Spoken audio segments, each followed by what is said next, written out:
Resolveu descer e observar o que estava acontecendo. Aquele silêncio. Não via os animais, não sentia os pássaros, o próprio vento estava silencioso naquele momento. E o que ele fez? Ele começou a olhar.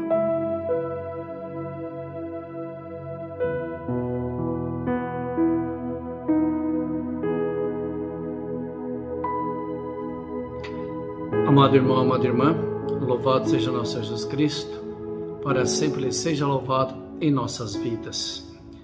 Hoje eu quero contar para você um exemplo muito maravilhoso que eu li de um livro de Carlos Gervales, um livro chama-se Liberte-se do Medo, da editora Paulinas, e é um livro que ajuda muita gente a refletir sobre a nossa postura, nosso relacionamento, a nossa vivência, o nosso confrontar com o medo, que muitas vezes nos derruba, que muitas vezes nos impede de dar passos para frente.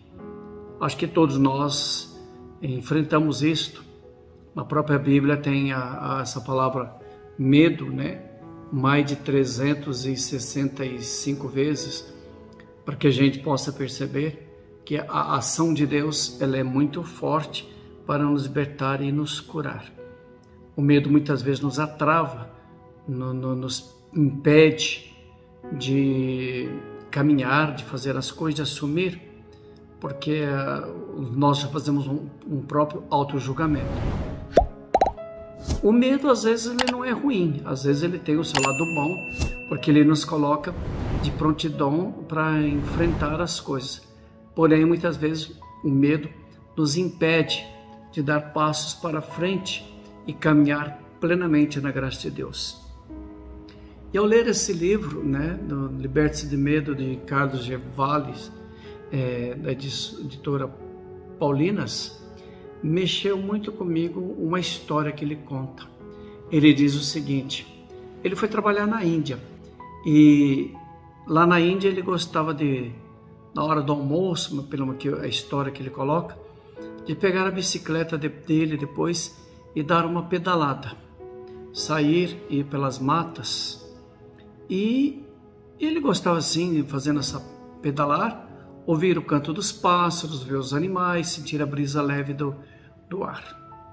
Um dia, ele disse que estava pedalando para esses lugares e sentiu que tudo estava calmo, que tudo estava parado, que tudo estava silencioso.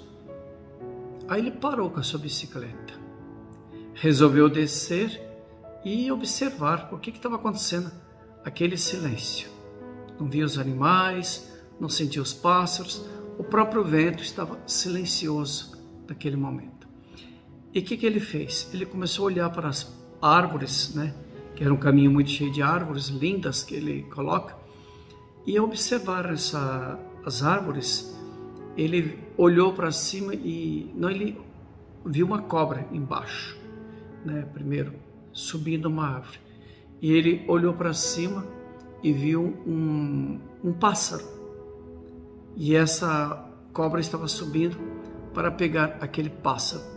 Dizem, né, que a cobra tem o poder do encanto, que ela domina a sua presa. Então ele fica preso e não consegue se libertar. E ele viu que aquela cobra estava subindo e aquele pássaro provavelmente deve estar com o coração disparado, com medo, porque ele sabia que a sua morte estava chegando. O que ele fez?